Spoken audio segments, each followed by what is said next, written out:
For today's episode of Creativity and Robots, we're going to cover how storytelling and generative AI can drive actions. And for that, we're bringing in Alexander Liss, the CEO for the app Scenes from Tomorrow, that will walk us through how they're leveraging storytelling and generative AI to get folks to understand the extent of climate change, how it can directly affect them based on where they live, and drive them to take action. So let's go ahead and check it out. We're excited to have Alexander Liss, a visionary strategist with exceptional technical skills who's led groundbreaking projects, including boosting party cities, site conversion 7 times using AI, increasing Doctors Without Borders email conversions by 19%, and driving a 23% brand lift for Pfizer.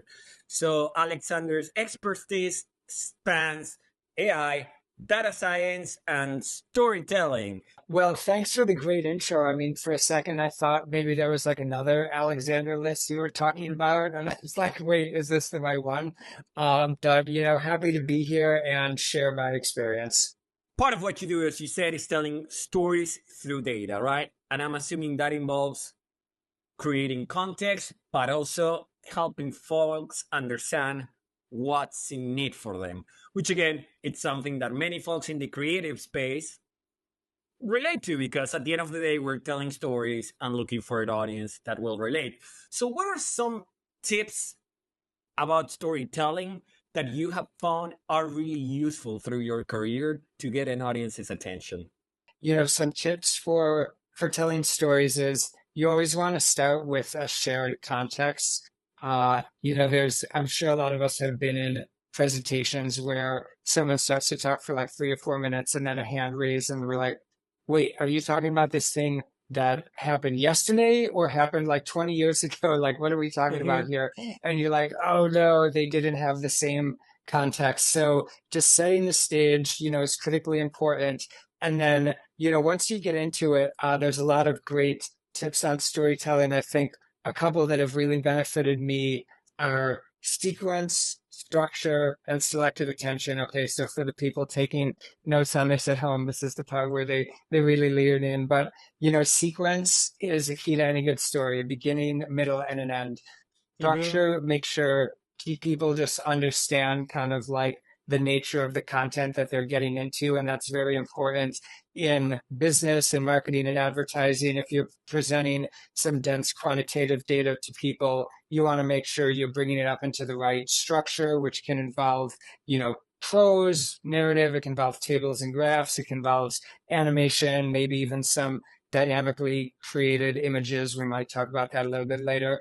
And there's also the selective attention component, and all of these three are very closely related: sequence, structure, and selective attention. You want to make sure there's one key detail on every slide or at each chapter in the story. You want to make sure there's one key thing that people are really taking away so that they're, on the same page, that you don't end up with confusion afterwards if people say, I don't get it. So these are really, I think, kind of best practices for storytelling, whether you're creating a presentation, whether you're writing a document, or whether you're building something dynamic like this Scenes from Tomorrow project, which we'll, talk a little bit more about in the course of this interview. So when would you say, like you said, you were a strategist, and then 10 years ago, you really started going into analytics. When would you say you were like, okay, I'm getting the hang of this storytelling thing, and I'm getting better at finding that one element that I know will connect? Ooh, that is tough. That takes a while to really get the hang of it, because you can always get better. But I think, really when I got into doing a lot of hands-on data science work, that really gave me an appreciation for storytelling, because data science is a super broad field, but the part I enjoy is bringing simplicity to, a really complicated data set, through things, whether it's predictive models or different types of dimensionality reduction algorithms. I think when you can simplify things to very specific details and explain, the key factors impacting a relationship, Being able to do that, from a data-driven perspective gave me a clear understanding, which is reinforced like, oh, if I'm telling a story that's not with data, but just writing, an email to someone or writing a document, it sort of needs to have these key elements so people can understand the factors at play. I remember when I was a kid and I was hearing about climate change, it actually had a different name, which was global warming. And now, years later, we all call it climate change, which again, I mean, we've seen so many things change the way we refer to them in the last 15 years, 20 years. But do you think there's an element of removing responsibility when we say, climate change versus global warming? Like it says change, change is a part of life, so it doesn't sound as urgent. Ooh, that is an excellent point and a very, challenging topic to deal with. And I think that allows me to segue into talking a little bit more about Scenes from Tomorrow, because knowing that this is an issue that, has become politicized, and can, based on that, different people's ability to just engage with it or not, is, it's not just like a clean slate for everyone. And therefore, personal motivation I have for building this project is coming at it from the very personal and universal struggle of overcoming procrastination. So, what I mean by that is, obviously there's a lot of information, out there in the world around climate change, and while it has become politicized to some extent, there's a lot of people who, have heard about it and feel, concerned to a degree, but feel like they just don't know where to start taking action. And this has been quantified in many places. A great source on this is the Yale program on climate change communications. They do a lot of research. They publish a lot of scholarship here. In one of their recent survey waves, they said that, about 2/3 of the people they surveyed were either somewhat or very concerned with climate change impacting their lives. But by a similar proportion, 2/3, those people don't even take as simple an action as talking to their friends and family. So that's a really major, juxtaposition, a bit of a cognitive dissonance there. Like, how can so many people be concerned, but so many people having trouble just taking a basic action? And based on that, I think there's a jumping off point to tackling climate change procrastination as one of really content overload. So I'm just looking down at my notes here. There's a lot of rich scholarship and a lot of rich research and identification of the causes of procrastination, which is defined as when you delay taking action on something despite knowing you were worse off for doing so. And that, I think, pretty much describes a lot of people when it comes to asking them about climate change. They're like, oh yeah, I just don't know where to start, even though I know, something's going to happen. So one of the things that causes procrastination is ambiguity, information overload. You don't know where to start. And then based on that, there's, a lot of other related factors which can kick in, like you want to avoid tackling unpleasant things, things that scare you. There can be a perfectionism bias, fear of failure. And it's easier not to start. There can be overconfidence. And this is sort of a general cognitive bias around procrastination. Overconfidence in your ability to get it done at the last minute. This really isn't an option for climate change because there is no planet B, as people like to say. But the factor that resonates the most with me is lack of empathy for our future self. And this was identified by the professor Hal Hirschfield at New York University. And that one just really resonated with me so much. Lack of empathy with your future self. Like, you don't do something, you want to think about it later, and then you get to that moment and you're like, gosh, I wish I had started ahead of time. And based on that, that was really the jumping off point for thinking, connecting to generative AI, which can create multimodal experiences as a way to tackle this. So how do you think AI is helping you make this experience something more effective and sort of get folks to take action? Basically, building on this idea that climate procrastination can be framed as a content problem, a content form factor, and information overload problem.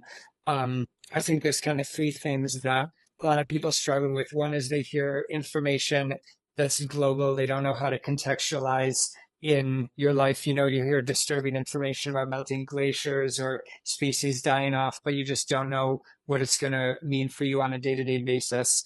A lot of the information people hear, is very text heavy, kind of like hearing maybe on the radio or reading on the internet, just like these scientific reports talking about, UN panel on climate change, Paris Climate Accord, just very dense pieces of information. And the third is that people don't have like a so what, the low hanging fruit, like, okay, this is what I should do. This is what I can do, immediately. So from those three problems, I would say with this generative AI app, we can deliver three solutions to those. One is we can deliver something locally relevant to people. Two, we can deliver something compelling, which is where the multimodal comment comes in. And the third is we can end with something immediately actionable, like this is what you can and you should do today versus over the long term. So sort of the experience for this app is you will come to, the website for the moment, enter your location, and then from there, a couple of things happen. So there's a great climate literacy organization I have to give a shout out to, Probable Futures, that has an API which takes climate, but a lot of really rigorous, really scientifically vetted client modeling scenario data, distilled down to dozens of weather indicators. So is it going to rain less? Is it going to be more hot and humid? Is there going to be more drought, risk of wildfire, increase of storms, all these weather indicators, and maps it to all these places over the world. So from that data, then now we have kind of a tabular data set, as it's called. Like, okay, we have some robust facts and figures for this specific location. And from there, and a language model can be trained to communicate to someone in a much more approachable, a much more seamless way, and actually look at the data set and be like, okay, based on sort of the texture of what's in that data in terms of like what are going to be the biggest changes of climate change from where we are today versus in a future scenario, and a language model can pick up on that and emphasize like, okay, these are going to be the things that are impacting you the most versus where life is now. And then from there, a language model can input a prompt to Stable Diffusion, a vision model, which uses natural language to create an image and then sort of shows people like, okay, this is where we're starting from. And then the name Scenes from Tomorrow comes from the fact that we cycle through a few scenarios in the app so people can progressively see. Now that you mention it, is the intention of that image that you get, I ask a question like, hey, I live here, how's this going to be affected in 20 years, right? And it'll show me a graphic. Is the idea that graphic will sort of make something more tangible? Like when I say, hey, your street is going to be under the water, let's say, right? Like you get to see your actual street in Google Maps, water all the way. Do you think that will help people make the connection, like, and sort of help them understand, oh, this is real. This might be happening to me or my loved ones soon. Yeah, that is the goal. That, by making it more tangible, people in a context that's local to where they live, we are going to kind of jolt them out of an information overload induced sense of procrastination. Also want to mention, if you haven't used the app yet, but you're listening, the app does end with some actionable recommendations based on language model training and different data sets. It's worked through for what you can do to adapt. So one motivation is, in one sense, climate has already changed and people sort of need to know already what they can do to adapt to that, as well as going forward, they're going to continue to need to adapt. And by providing very specific recommendations to the location, as well as any, questions, any information they shared with the app in the course of the session, then the user gets back these very specific recommendations. So, going back to this idea of tackling procrastination, there's a lot of science out there. One way to overcome procrastination is to give people a very easy, feasible, like just do this one step, and then you can start to build up momentum towards changing your habits. So that's what the goal of the app. And with this kind of information, and give people, that first step, they can continue with adaptation. Then there's also what's called this commonly referred to as mitigation, which really means like slowing down or even halting the warming trends, which is a little bit different than adaptation. That's like reducing your emissions. And adaptation is like, okay, if you need to, maybe get backup power for your house because there's going to be extreme storms and the weather's becoming more unpredictable. These two things together are closely linked, and sort of starting people on the path to that is absolutely the goal. And the app is in early stages now, but one, thing we're exploring is finding different partner organizations to use it as an educational tool. So based on, the partner organization, the adaptation suggestions would get a lot more specific. Like if we're talking about, agriculture readiness for communities that have a lot of farming versus, coastal communities that are going to deal with rising sea level. So as these different, more specific domains get referenced in the app, the goal is over time, the specificity of the recommendations will continue to improve. Are you using any specific model to power the app? Yeah, so right now it's based on an assistant from OpenAI. That part doesn't exclusively have to work through OpenAI, because I think a lot of the best-in-class language models are very consistent in their performance.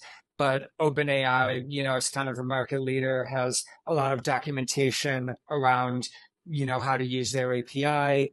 And in, reality, the performance doesn't always match the promises, but, with this frontier tech, that's kind of how it goes.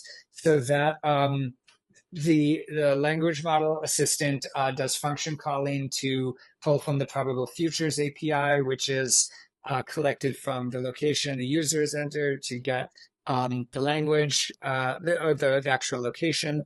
And shout out to Matthew Harris at DataKind for doing some really influential work there that guided and inspired me on how to follow this journey.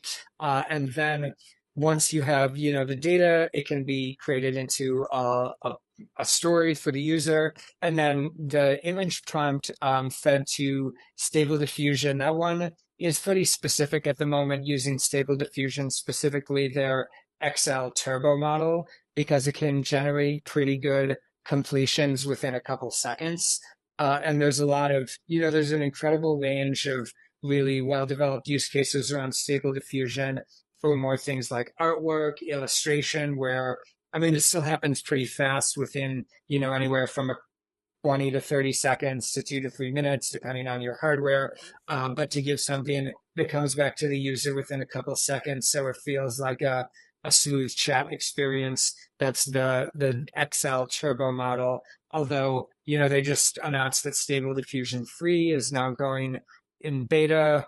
So depending on how that goes and how different variants get trained, I imagine that the image completion model will continue to be swapped out with something new in the future. So you would say that what guided you to pick OpenAI and to pick Stable Diffusion was basically two factors, if I'm hearing correctly. Available documentation for you to see case studies or use cases more than case studies, and then performance. Since OpenAI is still the big boy or the big girl in town, and then Stable Diffusion for speed. Mm-hmm. Is this correct? Were these the factors? Yeah, definitely. And then there's another framework, Chainlet, to build the web app to orchestrate the LLM into the user interface, and also provide some built-in metrics and observability, which is really important for understanding what people are doing and where they're getting stuck, or which features they're using the most. So that's another really useful framework, which is helpful for rapid prototyping in case there are creative technologists.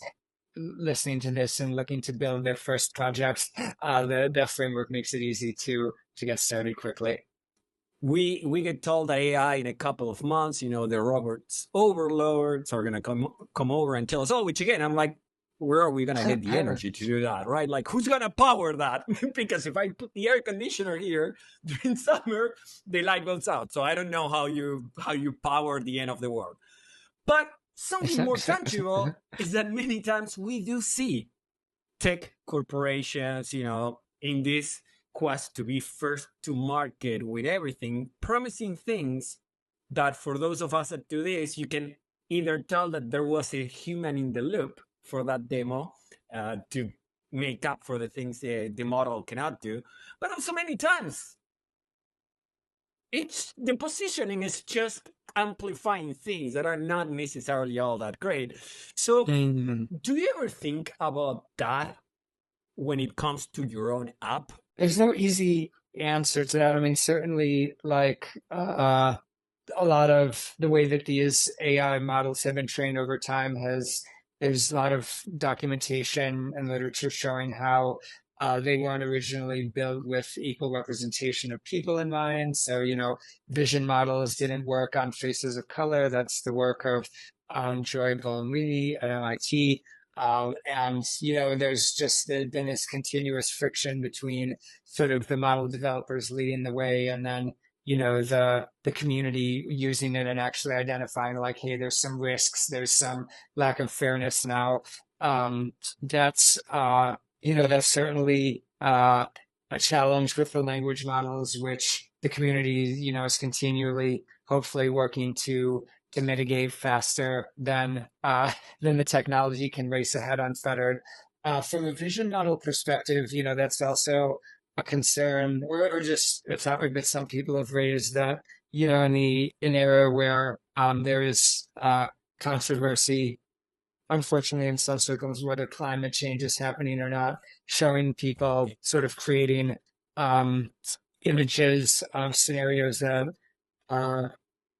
mentally real places, but metaphorical could also create confusion and at worst, so we want to remind people as understanding of what's happening. And I think those concerns need to be heated and carefully incorporated. So, the project is really experimental at this point. I think, there could be ways as it evolves to continue to use multimodal image generation in a way that doesn't create this risk of seeming to be misleading. For example, like in a future state or some creative suggestions I got is maybe the app becomes something where you scan your house with your phone camera and then you get through computer vision and sensors, it'll show you like which parts of your house are potentially at risk, whether it's from like extreme storms or, extreme wind.